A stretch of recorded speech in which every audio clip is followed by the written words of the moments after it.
Muito bom dia. Vamos agradecer a Deus por todas as obras maravilhosas que Ele faz e ainda fará em nossas vidas. Em nome do Pai, do Filho e do Espírito Santo. Amém. Senhor meu Deus, neste momento eu venho a Ti para agradecer de coração por este dia. Agradeço por cada momento, cada respiro, cada pequena bênção que pude experimentar. A Tua presença em minha vida me dá força e esperança para continuar caminhando. Sou grato por me guiar, por me proteger, por estar ao meu lado em cada passo que dou. Tu és o meu refúgio, a minha fortaleza, e eu sei que sem Ti nada sou. Agora, Senhor, peço-te que me concedas a Tua graça e proteção para este novo dia que se inicia. E entrego nas Tuas mãos todos os meus planos, meus desejos e as minhas preocupações. Peço-te que guie meus passos, que ilumine meus pensamentos e que abençoe as obras das minhas mãos. Que este dia seja repleto de paz, amor e harmonia, e que eu possa viver de acordo com a Tua vontade, sendo instrumento de Tua paz e bondade. Senhor, eu peço que afastes de mim todo o mal, que me guardes de qualquer perigo e que estejas comigo em cada decisão que eu tomar. Ajuda-me a ser uma pessoa melhor, a perdoar, a amar e a servir ao meu próximo, assim como Jesus nos ensinou. Que o Teu Espírito Santo me fortaleça, me dê sabedoria e me mantenha firme na fé, mesmo diante dos desafios que possam surgir. Peço-te também, Pai, que estendas a Tua proteção e bênçãos à minha família e a todos aqueles que amo, que possamos estar sempre sob a Tua guarda e orientação, vivendo em união e amor.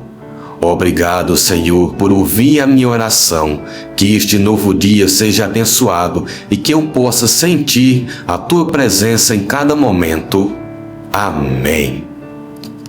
E hoje, meu amigo e minha amiga, vamos refletir sobre o Evangelho de Mateus 25, de 35 a 40. Diz assim: Porque tive fome e me destes de comer. Tive sede e me destes de beber.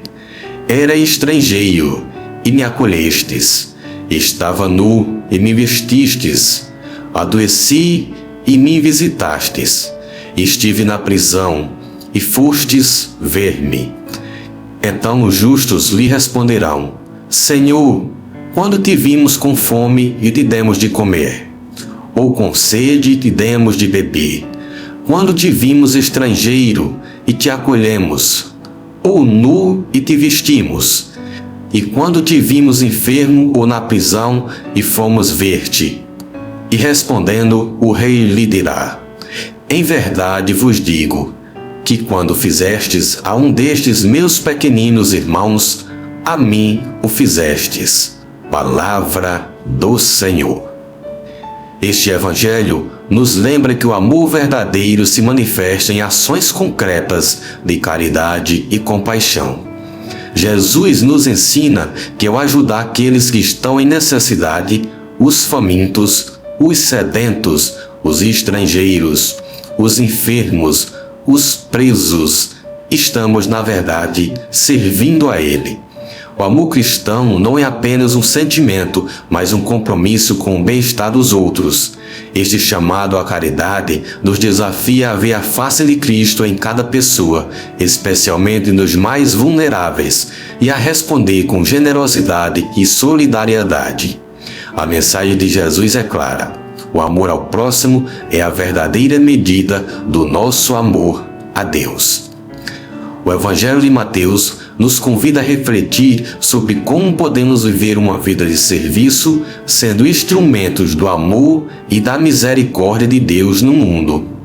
Em 1 João 3, 17 a 18, fala assim: Ora, se alguém possuir recursos deste mundo e vir seu irmão em necessidade, mas fechar-lhe o coração, como pode permanecer nele o amor de Deus? Filhinhos, não amemos de palavra, nem de língua, mas por ações e em verdade. O apóstolo João nos desafia a refletir sobre a autenticidade do nosso amor a Deus à luz de nossas ações em relação ao próximo. Ele destaca que o amor verdadeiro não é apenas uma questão de palavras, mas deve ser demonstrado através de atos concretos de caridade e compaixão. Se vemos alguém em necessidade e temos os meios para ajudar, mas escolhemos não fazê-lo, estamos negando a manifestação do amor de Deus em nossas vidas. Essa passagem nos faz questionar: como podemos afirmar que amamos a Deus se não nos importamos com aqueles que Ele ama? João nos alerta contra a hipocrisia de professar um amor que não se traduz em ações. Ele nos chama a agir em verdade, o que significa que nossas ações devem ser consistentes com a fé que professamos. Amar em ações e em verdade implica um compromisso real com o bem-estar do próximo. Significa sacrificar parte de nossos recursos, tempo e energia para entender as necessidades dos outros. Não é suficiente simplesmente desejar o bem para alguém. Devemos estar dispostos a agir para que esse bem se torne realidade. Esse tipo de amor é a prova de que o amor de Deus habita em nós. E é através dessas ações que demonstramos nossa obediência aos ensinamentos de Cristo. João nos lembra que a caridade e o serviço aos outros são as expressões mais puras do amor cristão. Ao colocarmos em prática o amor que Deus nos dá, vivemos em conformidade com a vontade divina e nos aproximamos mais de seu coração.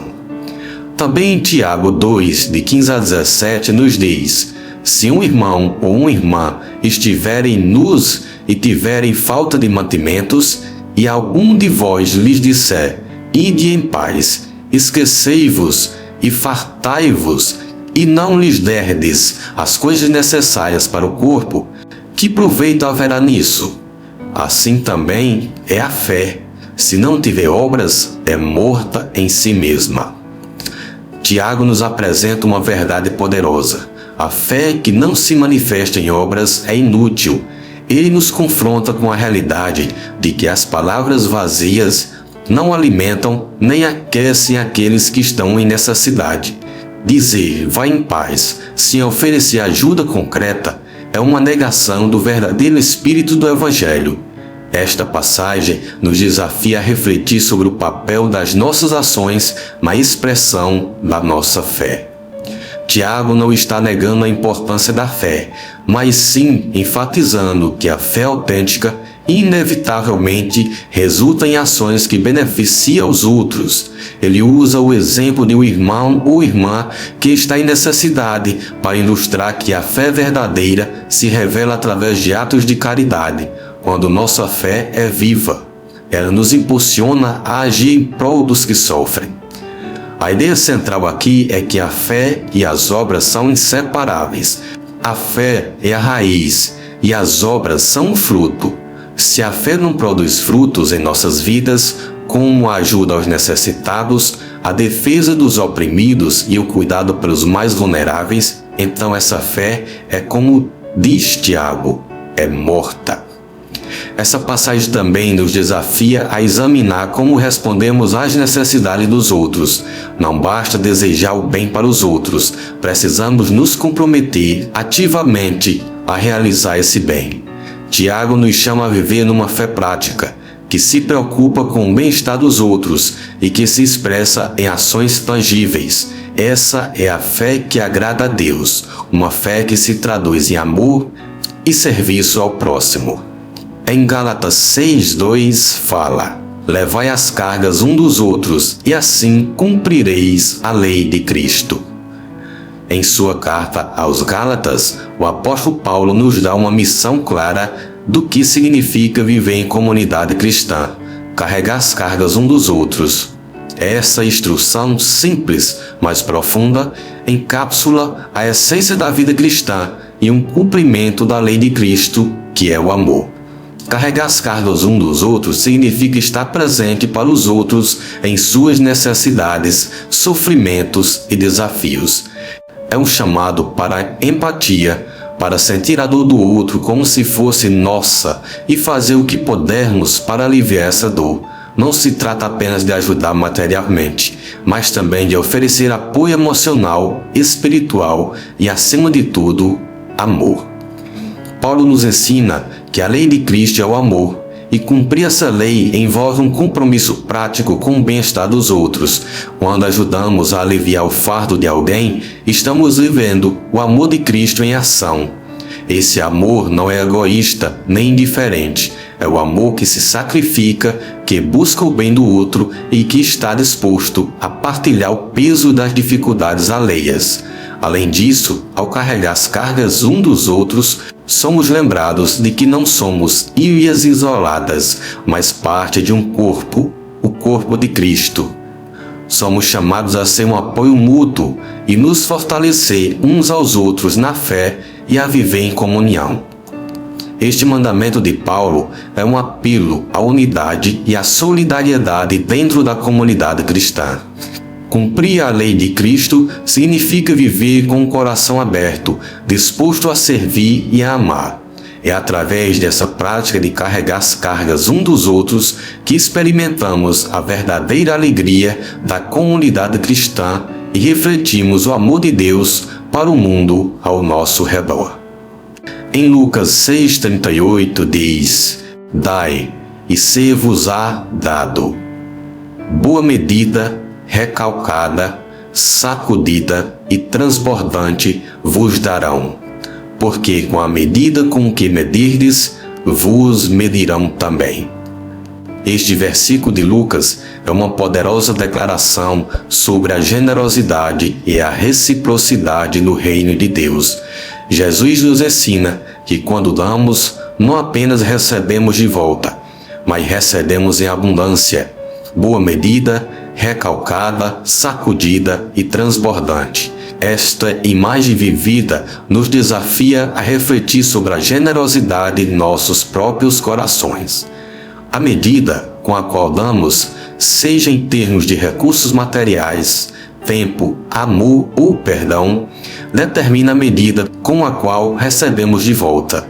Jesus não está sugerindo um ato de barganha com Deus, mas está revelando um princípio espiritual profundo. O que plantamos, colhemos. Quando damos com um coração generoso e sem reservas, Deus nos abençoa de maneira que muitas vezes excede nossa compreensão. Este versículo também nos desafia a examinar nossas motivações ao dar. A generosidade que Jesus ensina não é a transação egoísta em busca de um retorno, mas uma expressão sincera de amor e confiança em Deus. Ao dar, estamos reconhecendo que tudo o que temos é um presente de Deus, e ao compartilhar esses presentes com os outros, estamos refletindo o caráter generoso do nosso Criador. Jesus também nos convida a confiar que Deus proverá para nós quando somos generosos. Muitas vezes, o medo de não ter o suficiente nos impede de dar com liberdade.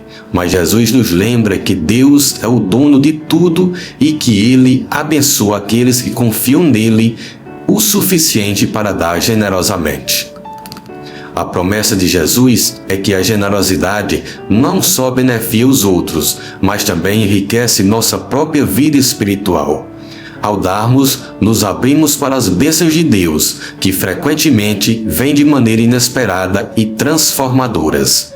Esta passagem nos encoraja a viver com um espírito de generosidade abundante, confiando que Deus é fiel e que Ele nos recompensará com seu amor transbordante. Em Romanos 12:10 nos alerta dizendo: Amai-vos cordialmente uns aos outros com amor fraternal, preferindo-vos em honra uns aos outros. Neste versículo de Romanos, Paulo nos instrui a cultivar um amor fraternal, que vai além do simples afeto ou amizade. Ele nos chama a amar com profundo respeito e consideração, preferindo-vos em honra uns aos outros. Esse tipo de amor envolve humildade e uma disposição de colocar os outros antes de nós mesmos. O amor fraternal que Paulo descreve é o amor que se manifesta em ações e atitudes concretas. Ele nos desafia a viver de maneira que demonstre nossos compromissos com o bem-estar dos outros, honrando-os e valorizando-os como irmãos e irmãs em Cristo. Isso requer uma postura de humildade, onde deixamos de lado o egoísmo e o orgulho para servir aos outros com sinceridade e integridade. Preferir os outros em honra significa reconhecer o valor e a dignidade de cada pessoa. No contexto da comunidade cristã, isso se traduz em tratar todos com respeito, independentemente de suas diferenças ou status. É uma chamada para ver cada pessoa como Cristo a vê, amada, preciosa e digna de cuidado.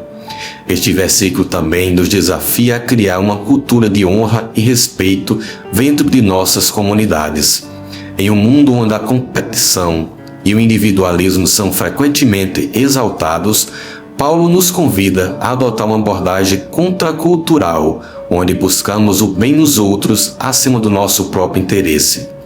Viver em amor fraternal é uma expressão tangível da nossa fé em Cristo. Quando honramos e preferimos uns aos outros, estamos refletindo o amor sacrificial que Jesus demonstrou por nós. Isto é a marca de uma verdadeira comunidade cristã, uma comunidade onde o amor é prático, onde os membros se cuidam mutuamente e onde a honra é uma prática diária. Este versículo de Romanos nos lembra que o amor cristão é um amor ativo, que se manifesta em ações que edificam e fortalecem o corpo de Cristo. É um chamado para viver com um coração aberto, disposto a amar, servir e honrar uns aos outros como reflexo do amor de Deus tem por cada um de nós. No Salmo 82, 3, 4, fala que defendei o pobre e o órfão, fazei justiça aos aflitos e necessitados, livrai o pobre e o necessitado, livrai-os das mãos dos ímpios. O Salmo 82 nos apresenta o chamado claro e urgente à justiça social e à proteção dos mais vulneráveis. Este salmo exorta os líderes e, por extensão, todos os fiéis a defender aqueles que não podem se defender, como o pobre e o órfão, e a fazer justiça aos aflitos e necessitados. Este é um apelo de ação em nome dos que sofrem, um reflexo do caráter de Deus como defensor dos oprimidos. A responsabilidade de defender o pobre e o órfão nos lembra que Deus é profundamente preocupado com a injustiça e a proteção dos indefesos. Ele nos chama a ser seus instrumentos de justiça na terra, combatendo a opressão e lutando por aqueles que estão em situação de desamparo. Isto vai além de uma simples caridade. Trata-se de uma intervenção ativa para corrigir as injustiças que afligem os mais vulneráveis em nossa sociedade. O pedido para livrar o pobre e o necessitado reflete o desejo de Deus de ver seu povo envolvido em ações que promovam a liberdade dos que estão presos em ciclos de pobreza e opressão. Isso exige coragem, compaixão e um compromisso inabalável com a verdadeira verdade e a justiça. Este salmo nos lembra que a verdadeira adoração a Deus inclui a defesa ativa dos direitos daqueles que estão à margem. Em um mundo onde a injustiça ainda prevalece em muitas formas, o Salmo 82 nos desafia a sermos agentes de mudança, levando adiante o mandato divino de defender e proteger. Isso pode se manifestar de várias maneiras, desde apoiar causas que promovem a justiça social até se envolver diretamente com aqueles que sofrem. A justiça que Deus exige é aquela que se manifesta em ações que transformam vidas e sociedade. Já em Isaías 58, 6 a 7, nos fala que não é este o jejum que escolhi?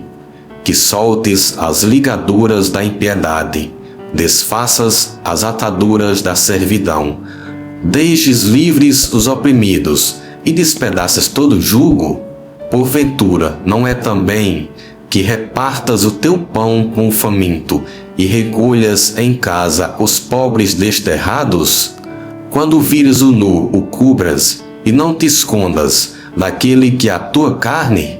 Neste poderoso trecho de Isaías, Deus define o verdadeiro significado do jejum e da adoração. Ele revela que um jejum que ele deseja não é meramente uma abstinência ritualística, mas um compromisso profundo com a justiça, a liberdade dos oprimidos e a caridade. Isaías 58 nos desafia a viver uma vida de fé que se manifesta em ações concretas de amor e justiça. Deus começa por condenar a impiedade e a opressão, chamando seu povo a soltar as ligaduras da impiedade e desfazer as ataduras da servidão. Isso é um convite a confrontar e desmantelar as estruturas de injustiças que aprisionam e oprimem os mais vulneráveis. A verdadeira adoração a Deus, segundo Isaías, não pode ser separada do compromisso com a liberdade dos oprimidos. O profeta então se volta para a prática da caridade, repartir o pão com o faminto, obrigar os desabrigados e vestir os que estão nus. Isaías nos lembra que nossa devoção a Deus deve se manifestar em como tratamos os necessitados ao nosso redor. O jejum que agrada a Deus é aquele que se traduz em ações que transformam a vida dos outros, especialmente daqueles que estão em situação de vulnerabilidade. Isaías 58, 6, 7 é um poderoso apelo à ação. Ele nos desafia a viver uma fé autêntica, que vai além de rituais religiosos e se compromete com a transformação social e o cuidado pelos necessitados.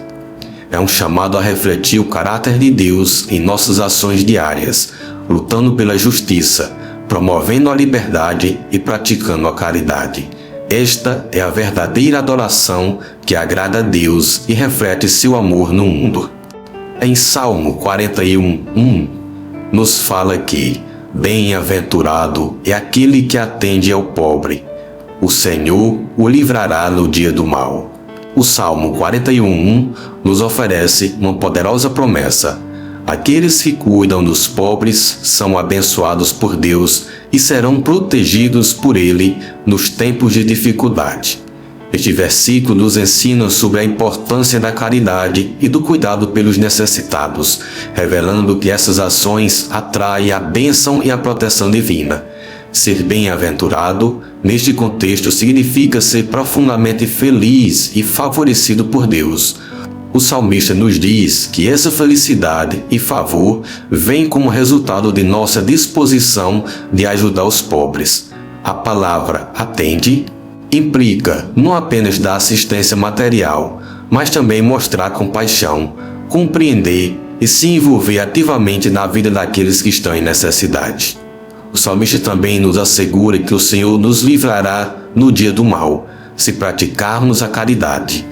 Isso não deve ser atendido como uma troca ou barganha, mas sim como uma expressão da fidelidade de Deus, quando vivemos de acordo com os seus mandamentos e nos preocupamos com os outros. Podemos confiar que Ele cuidará de nós em nossos momentos de necessidade.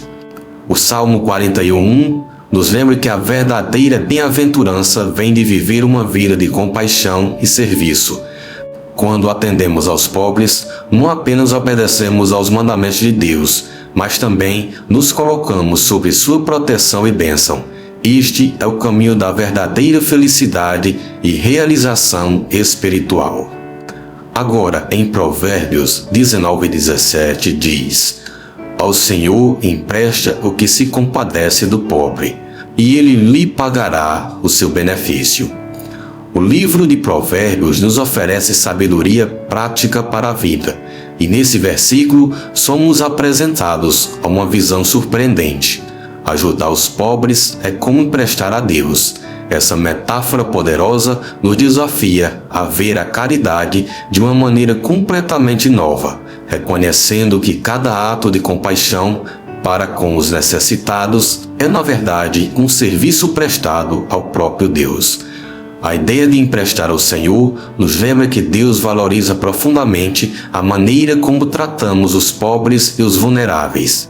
Quando damos generosamente aos necessitados, estamos, de certo modo, fazendo um investimento no reino de Deus. E como Provérbios nos assegura, Deus nunca fica em dívida com ninguém. Ele nos compensará por nossa generosidade de maneiras que muitas vezes excedem nossas expectativas.